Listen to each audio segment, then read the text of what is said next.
Bonjour, Jérôme de Grandmaison. Donc, je suis chez Alstom et chez Alstom, je m'occupe de c'est très pompeux, people, culture et organisation. Donc, c'est la partie talent acquisition, talent management, le learning, la gestion du changement, l'engagement, l'organisation design. Je crois que j'ai fait à peu près le tour et ça fait... Je suis un boomerang Alstom, 5 ans que j'y suis, après y avoir passé 9 ans, comme quoi on peut revenir dans les mêmes compagnies, en famille, un peu plus tard. Alstom, c'est 85 000 personnes dans 60 pays, plein de mini-Alstom partout.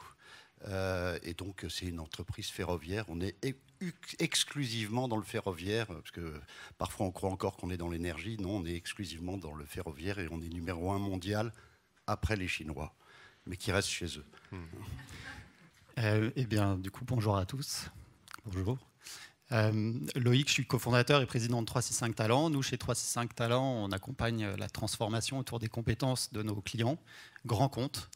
Au quotidien, on déploie une plateforme dédiée au pilotage des compétences et des carrières qui permet, grâce à l'IA générative, les agents IA, de faire 3 choses très simples. La première, c'est créer le langage commun que tout le monde attend sur les compétences dans l'organisation. La seconde, c'est utiliser cette donnée pour personnaliser 100% des parcours et des opportunités dédiées aux collaborateurs. Et la troisième, c'est simplifier la vie quotidienne des équipes RH. Ça couvre du coup chez nos clients des cas d'usage qui vont de la mobilité interne jusqu'au workforce planning, en passant par le développement de carrière, le lien avec la formation, l'upskilling, le reskilling.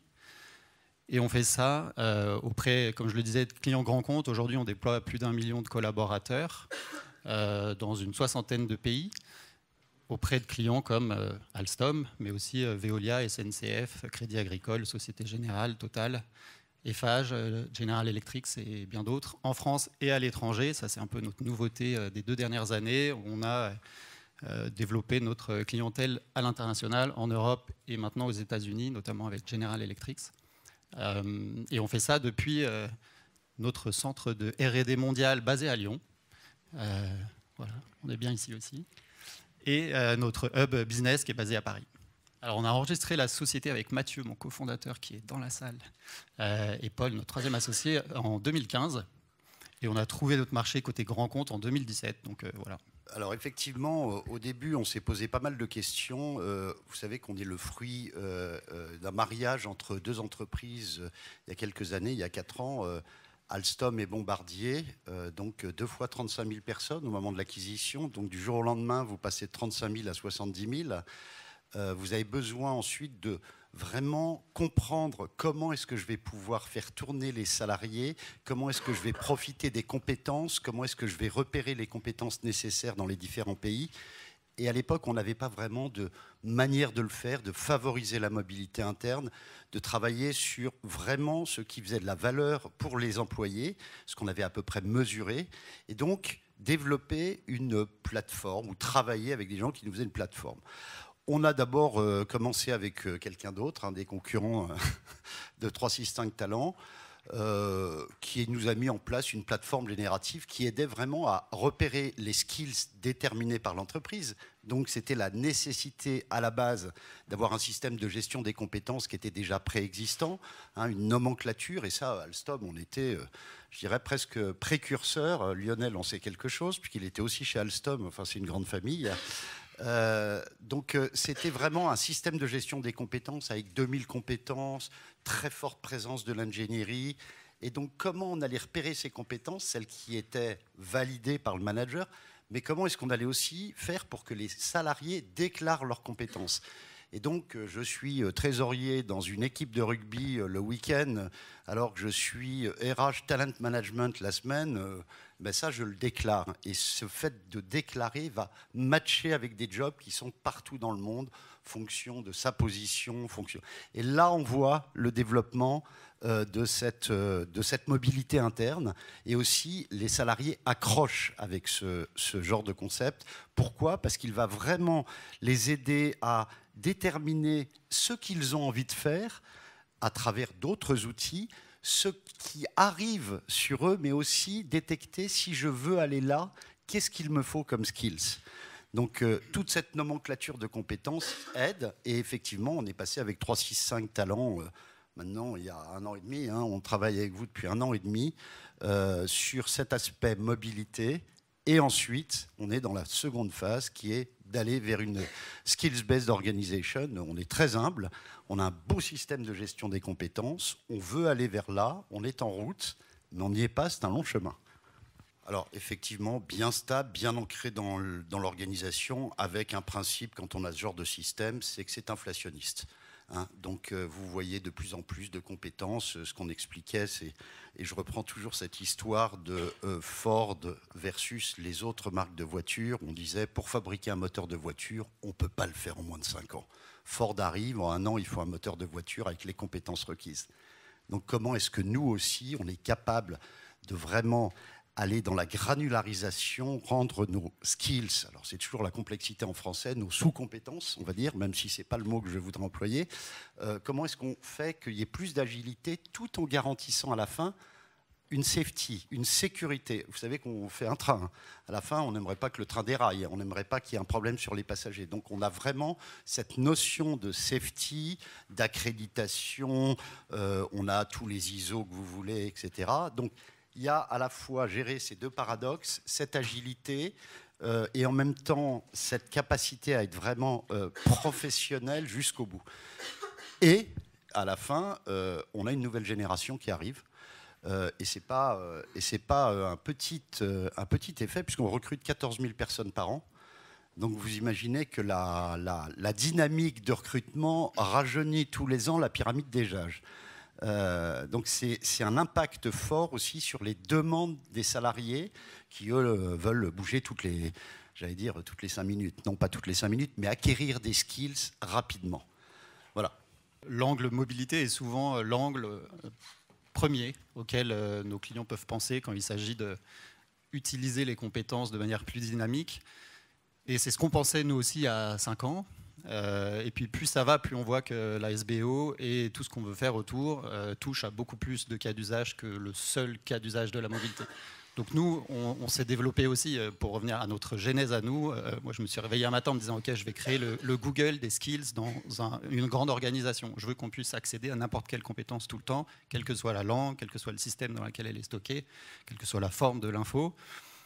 Et en fait, ça, c'était un vœu pieux. Enfin, il n'y avait pas de cas d'usage, il n'y avait pas de use case business, à part staffer très vite une compétence pour un projet. Je venais du conseil, donc c'était assez logique.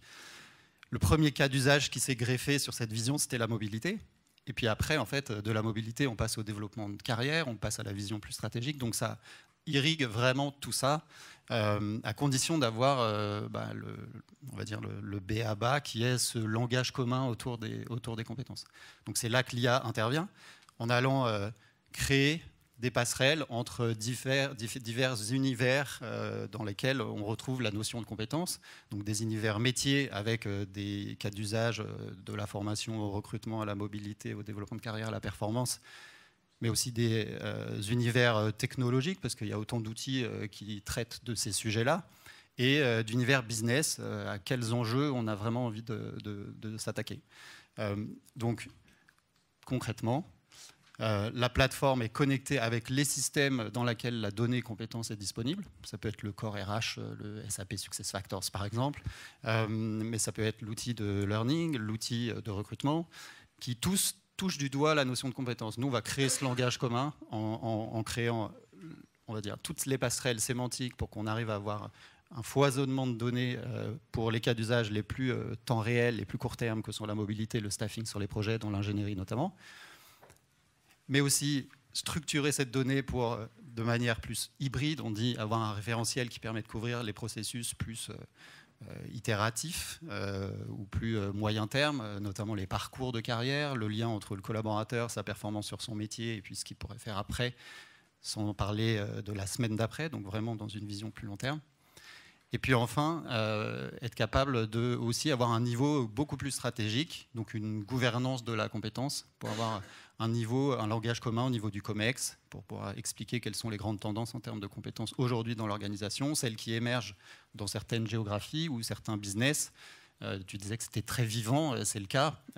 Par contre, on n'a pas besoin de voir cette vie tous les jours pour prendre une décision au niveau du COMEX. Il faut avoir des signaux forts. Et l'IA est capable de faire remonter ces signaux. Donc, voilà. On dissocie chez nous col blanc, col bleu, c'est-à-dire les managers et professionnels et les ouvriers qui sont dans les usines. Donc pour le moment, on s'adresse à une population, pour le moment, que sont les managers et professionnels, ça fait à peu près 45 000 personnes.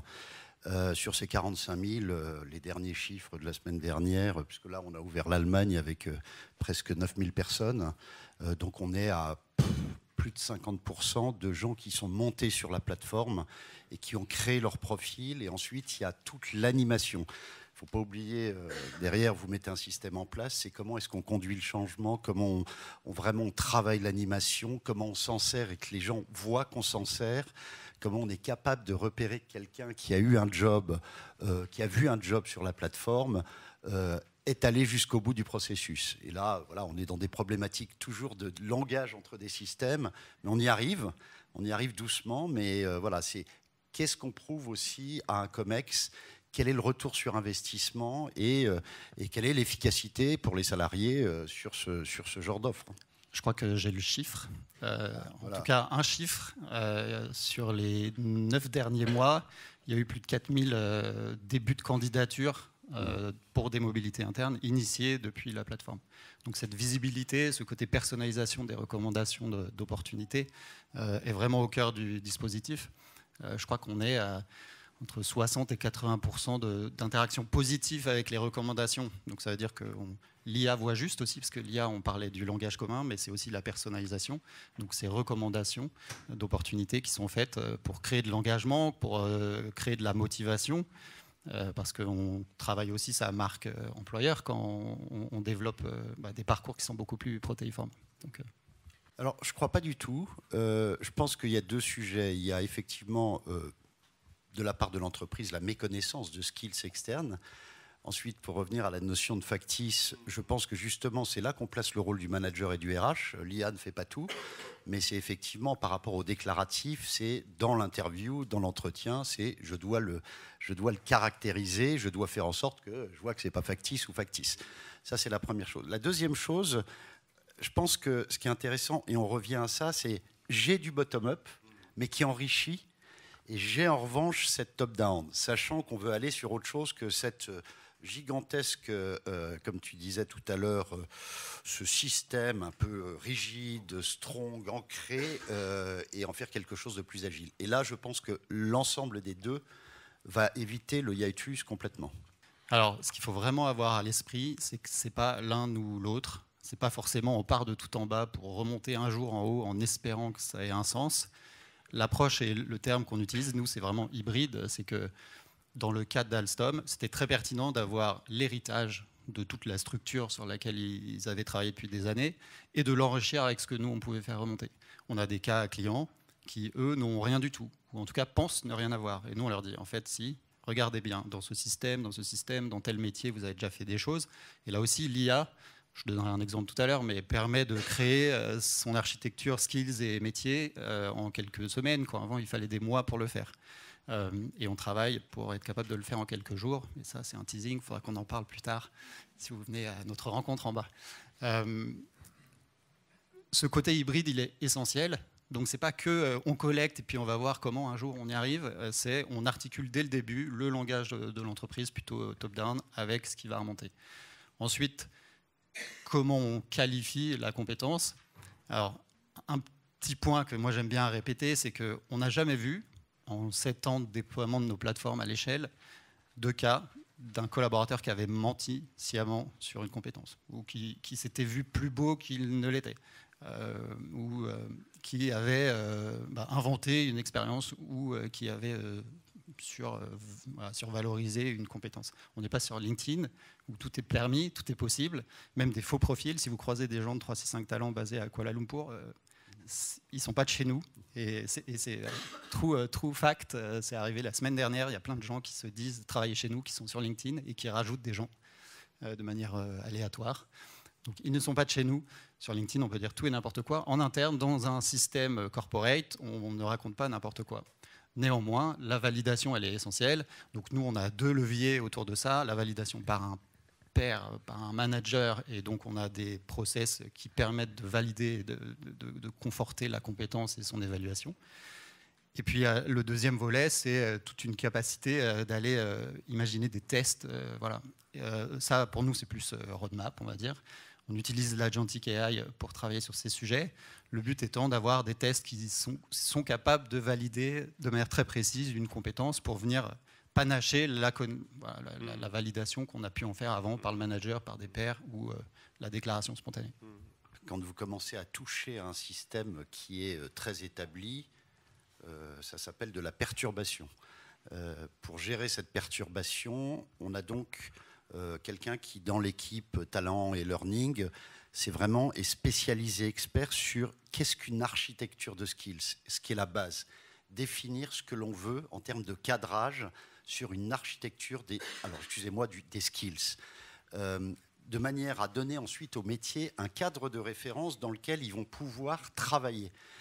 Sinon, si on les laisse page blanche, faire ce qu'ils veulent, etc., la tendance sera soit je répète ce que j'ai et je le recomplexifie, soit je pars dans tous les sens et je n'aurai pas de langage commun à la fin pour pouvoir parler de skills, parler de mobilité et que ça soit compris à travers le monde. Donc on a d'abord cette structure sur laquelle on est en train de travailler, donc la partie architecture des compétences.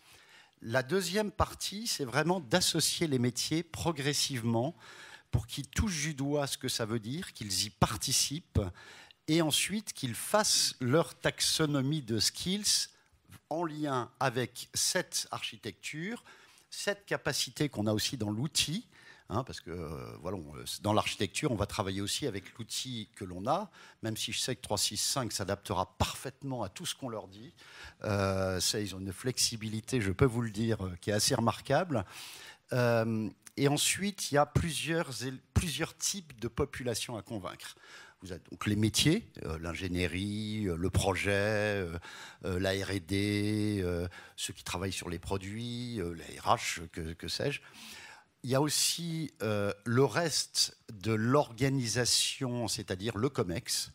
Et le COMEX est fondamental. Là, on touche à quelque chose qui est quand même assez discriminant versus ce qu'on avait avant. Ça a un impact évidemment sur où sont les skills, quels skills on veut déployer, quelles sont les grandes learning orientation de l'entreprise. Là, par exemple, on travaille pour l'année prochaine. La première chose, on doit massivement travailler, mais comme tout le monde, sur le digital. Et chez nous, sur un autre secteur qui est le service, l'after-sales de nos trains. Donc, comment on va le faire? Comment on va vraiment aller dans les skills? Comment on va déployer toutes ces orientations learning? Donc, les métiers, le COMEX et les salariés. C'est-à-dire que les salariés, une fois qu'on a commencé à travailler, de toute façon, il faut faire des use cases. De toute façon, il faut aller sur le terrain pour capter, voir si c'est compris au fur et à mesure. Donc, on a cet écosystème qui est complexe, puisque vous savez que dans ce cas-là, on fait de l'aller-retour, c'est très itératif, et on s'est donné une période de temps qu'on trouve raisonnable. L'urgence ne crée pas le fond, donc on s'est donné 1 an et demi pour travailler tout ça, pour travailler cette base, pour travailler cette architecture, et ensuite progressivement rentrer métier par métier, sachant que le plus gros métier chez nous, c'est l'ingénierie. C'est intéressant ce que tu décris là, c'est toute la gouvernance autour du pilotage des compétences et de cette SBO. Nous, quand on nous demande quels sont les 3 freins qu'on identifie à la mise en place d'une telle transfo, en général, on dit 1, la gouvernance. Et peut-être qu'elle n'est pas en place ou peut-être qu'il y en a une qui devra être challengée. Donc, il y a quand même un chantier sur ça parce qu'on ne s'improvise pas SBO du jour au lendemain. Le deuxième volet, et c'est presque le premier, mais on en a tellement parlé, c'est quel besoin métier, business, on a envie de tacler avec cette transfo. Parce que sinon, on peut en parler, mais ça va être un langage de RH pour les RH. Et au COMEX, le CFO, le CEO, le patron du business va dire « mais on n'a rien compris ». Et dans ton cas, tu as bien exprimé quels étaient les enjeux autour du care, autour du digital. Et le troisième, c'est souvent la data qui fait peur. On n'a pas la data qu'il faut pour commencer. Par où commencer? Est-ce qu'on est vraiment prêt d'un point de vue système et données? Et autant il y a 7 ans, on pouvait dire attention, il faut quand même avoir un peu réfléchi à ça. Et si vous n'avez rien, ça va être un peu compliqué, à part en ayant une approche très bottom-up, et ça sera difficile de la scaler. Autant aujourd'hui, grâce à l'IA notamment, on est capable d'aller alimenter très vite vos référentiels avec de la donnée externe, avec les langages qu'on peut interroger, qu'on peut personnaliser aujourd'hui. Donc, le problème, qui était le problème numéro 1 avant, qui était on n'a pas de données, on ne sait pas comment faire, devient peut-être le challenge numéro 3 et on peut le tacler très très vite. Aujourd'hui, même dans notre produit, pour vous expliquer, vous avez un produit qui, je vais être un petit peu vulgaire, nos trains, ça devient une commodité progressivement, le matériel roulant. Donc tout ce qui va amener de la valeur, c'est vraiment l'expérience passager, c'est la signalisation, comment réduire les temps entre deux trains. On pourrait mettre 100 trains entre Paris et Lyon à la chaîne si on y arrive, sans qu'il toutes les 3 minutes. Donc ce shift de métier, on le voit arriver, on l'a déclaré hier, ce matin même, dans la lettre du CEO, ce qu'on appelle la Challenge Letter annuelle. Et de fait, si on arrive à bouger sur ces skills, les repérer, mais à travers une architecture qui est claire, on va pouvoir s'en servir et on va pouvoir répondre aux besoins business. Et ça revient à ce que tu disais, c'est-à-dire que le CFO, le CEO vont voir que oui, effectivement, on bouge vers ça et on bouge vers ça. Ce n'est pas du jour au lendemain. Et on est capable d'aller repérer ces skills. Est-ce qu'on les a ? Ce qu'on n'est pas du tout sûr d'avoir aujourd'hui, puisque c'est beaucoup par le déclaratif, comme on vient de le voir. Où est-ce qu'il faut les développer aussi, puisqu'on mappe les skills partout dans le monde. On sait qu'ici, j'ai une poche de skills digital, j'ai 2000 programmeurs Python que je n'ai pas ailleurs. Donc, c'est comme ça que je vais pouvoir faire ma cartographie des compétences, mon analyse de skills et utiliser l'architecture plus l'outil pour y arriver. Donc, le retour business, c'est ce qu'on attend. Et tout le monde l'attend. Peut-être juste une réflexion sur le tempo. Là, on voit qu'on s'inscrit dans un temps assez long, parce qu'il faut laisser le temps aux choses. Néanmoins, je me permets de signaler que quand on a commencé à travailler avec Alstom, on avait un cahier des charges très précis. Il fallait déployer la solution sur 45 000 personnes en 2 mois. C'est ce que vous avez fait, hein, mais sur la mobilité. Ce qu'on a fait exactement sur le cas d'usage qui était celui numéro 1 d'Alstom à l'époque. Mais là, c'est peut-être encore pour vous dire que le premier pas n'est pas forcément un pas de géant, puisque si vous avez un besoin business, un besoin RH associé à la mobilité dans ce cas-là, et l'envie d'y aller, on est tout à fait capable de réaliser ce genre d'exploit. Je pense dans le monde de la HR Tech, c'est assez rare de pouvoir déployer une solution en quelques semaines à l'échelle sur 45 000 personnes avec des gens très contents de l'utiliser. Donc voilà, il y a vraiment cette articulation temps court, temps long. Et autant une transfo SBO, il ne faut pas la survendre en disant que ça va prendre 6 mois et qu'après ça va rouler tout seul. Autant les premiers jalons, les premières banderilles sont assez rapides à planter. Bonjour, merci Fabienne chez Air Liquide. J'avais une question par rapport à la taxonomie, sa construction et le rôle de l'IA et comment justement la taxonomie, ce langage commun peut aussi évoluer à cause ou grâce à l'IA. Et donc le rapport entre la mainmise de l'entreprise et le top-down, on veut que ce soit ce langage-là, on veut que ce soit ce mot-là pour ce skill et finalement l'IA qui va venir mettre son grain là-dedans et le transformer et comment gérer la gouvernance sur le long terme. Alors une réponse très pratico-pratique. Hein. Comme on l'a dit, la bonne recette, elle est hybride. Donc il faut être capable dans votre système de pilotage des compétences d'avoir à la fois la maille la plus fine, qui est celle qui sera utilisée par les métiers, les pays, les collaborateurs, leurs managers, de manière un peu libérée, et la maille, on va dire, du dessus, mais sans vouloir les classifier, mais qui permet d'organiser un peu plus la conversation en interne, notamment au niveau RH, avec les autres cas d'usage. Cette articulation hybride-là, elle est au cœur de l'articulation du pilotage des compétences chez tous nos clients. Personne n'a dit « Ok, c'est 100% déclaratif et on verra bien ce qui va se passer ». Ça peut marcher si on veut faire vraiment du matching sur de la mobilité en disant qu'on veut créer du mouvement très vite que quelqu'un ait parlé de son aptitude en pilotage de projets complexes et que quelqu'un d'autre soit directeur de programme avec un pilotage de budget en millions et une équipe en dizaines de personnes, peut-être qu'on parle de la même compétence. Peut-être. En tout cas, c'est pas très risqué de proposer des opportunités de mobilité entre ces deux univers. Quand il s'agit de créer les parcours talents, par exemple, ou d'organiser le succession planning, on a besoin d'être un peu plus sûr, donc il faut l'articuler. Donc vraiment, je pense que le point le plus important, c'est de ne pas opposer les deux et de faire en sorte qu'on arrive à les faire cohabiter. Ce que le système chez nous, qu'on appelle le Skill Studio, permet de faire, et du coup qu'on laisse entre les mains de nos clients. Je dirais aussi, je rajouterais que quand quelqu'un vous donne une compétence qui peut être intéressante, genre je suis surfeur le week-end, j'exagère, hein, je provoque vraiment, mais c'est pas dans la taxonomie de l'entreprise. Vous avez quand même des choses qui ne sont pas dans la taxonomie, qui peuvent être très avancées. Donc ça, je pense qu'il faut garder une agilité autour de ça, c'est-à-dire vraiment avoir des gens, on ne sait pas, peut-être que ce sont des compétences ou des skills dont on va avoir besoin, qu'on n'a pas encore repérés, mais qui sont déclarés. Et qui sont déclarés avec les mots des salariés. Donc il faut, je pense aussi, l'hybridation, elle peut être aussi source de richesse dans ce genre de déclaratif. Et c'est là aussi où les capacités technologiques aujourd'hui, notamment de benchmark, permettent de trouver une nouvelle source d'information. Et quand on regarde quels sont les jobs postés par vos compétiteurs, par exemple, on voit qu'il y a une tendance ou une demande forte sur une compétence.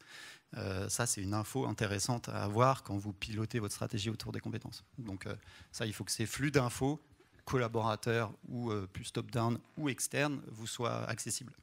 Voilà. Bonjour, Luc Jananalte, BNP Paribas. Moi, je suis banquier, pas RH. Deux petites remarques. Vous avez parlé de gouvernance et de COMEX. Vous ne nommez pas les conseils d'administration. Je suis administrateur indépendant. Je voulais avoir votre réaction sur onboarder un conseil d'administration. Deuxième petite réflexion. Passionnant tout ce que vous faites sur les skills, et on le fait chez nous.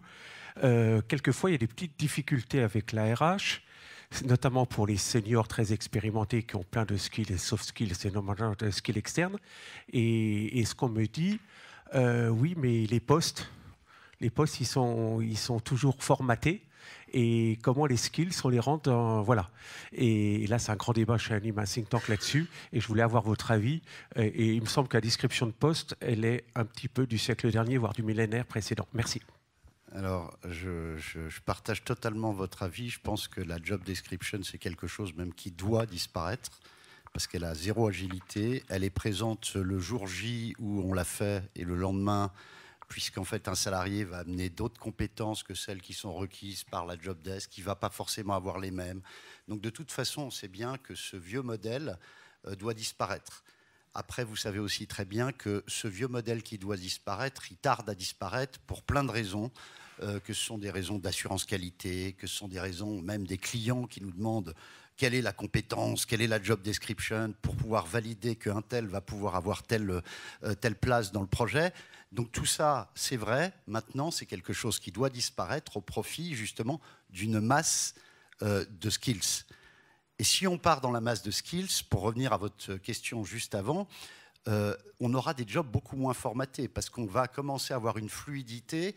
Qu'est-ce qui va garantir que pour l'évolution de mon produit, sur tel type de position, et je dirais plus de position, on va pouvoir commencer à bouger rapidement des skills, je dirais favoriser ceux qui ont été curieux et qui ont été s'auto-skillés. C'est aussi développer les programmes de learning en adéquation avec ça pour les créer.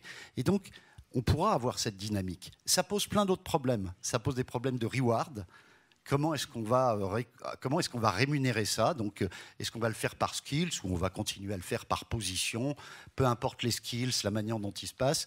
Donc ça, c'est des grandes questions sur lesquelles nous aussi, on commence à réfléchir en se disant, c'est quoi l'impact? Alors là, ça intéresse beaucoup les conseils d'administration, parce que si on change toute la nomenclature de rémunération de la compagnie, garantissez-nous que ça ne va pas faire monter vos coûts fixes à je ne sais combien.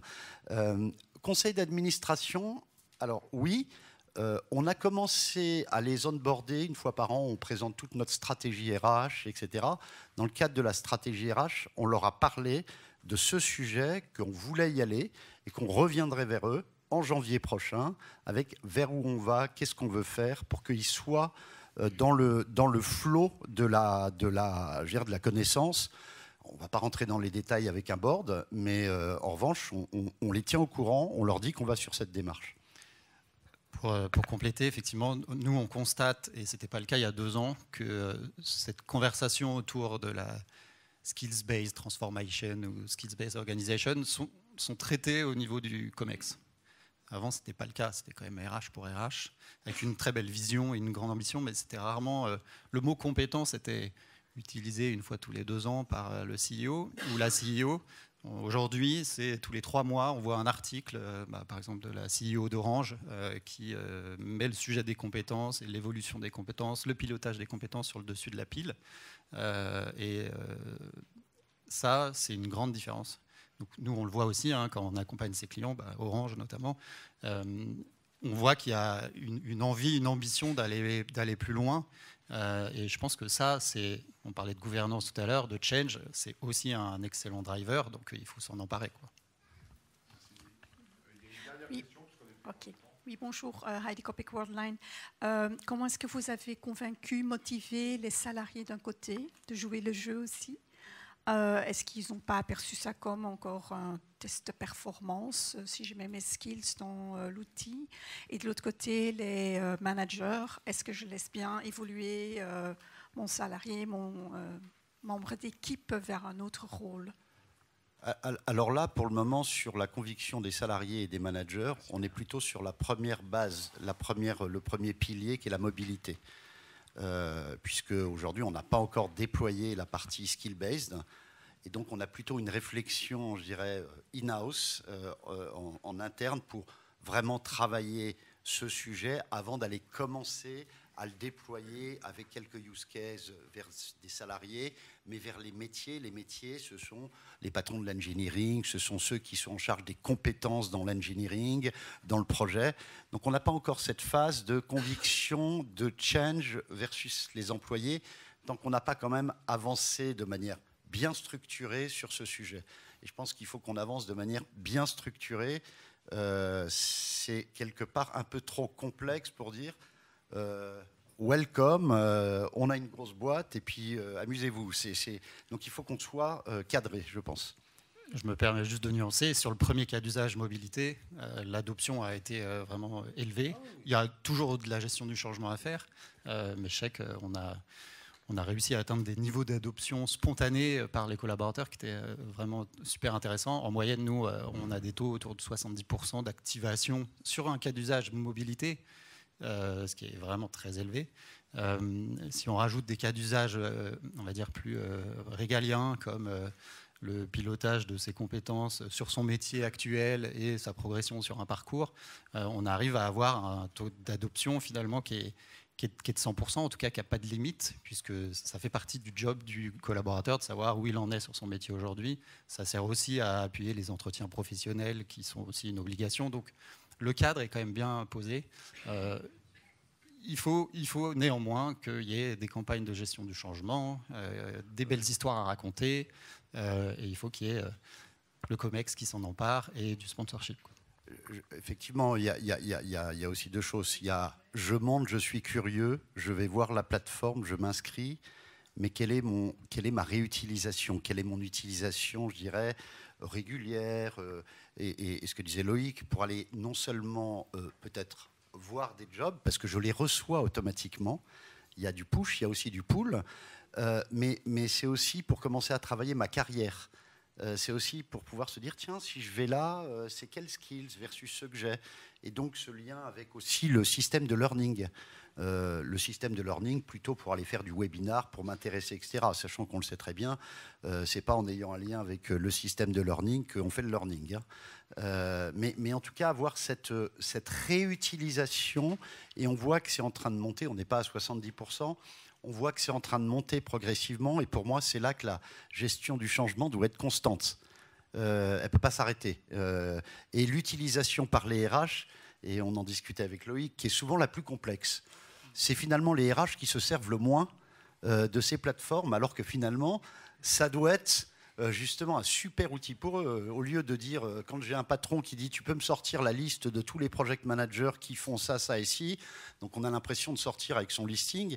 Si j'utilise ces plateformes, j'ai effectivement un mapping de ces compétences, de ces métiers, je sais où ils sont, et ensuite ça permet de voir ce qu'on peut choisir, pas choisir, versus un certain nombre de critères. Donc l'adoption RH, c'est toujours compliqué, hein. Toujours, presque plus que pour les autres. Donc si vous y allez, on en discutait l'autre jour, il n'y a pas de recette miracle, mais je pense que ça s'appelle Never Give Up, hein. On remet sur l'établi tous les jours, on monte des use cases, on montre que c'est beaucoup plus rapide que d'aller chercher dans du Excel ou sur 27 fichiers différentes personnes. Voilà. Donc, c'est sur ce mot, Jérôme, que nous allons terminer cette session. Je vous remercie tous les deux, Loïc et Jérôme, très chaleureusement.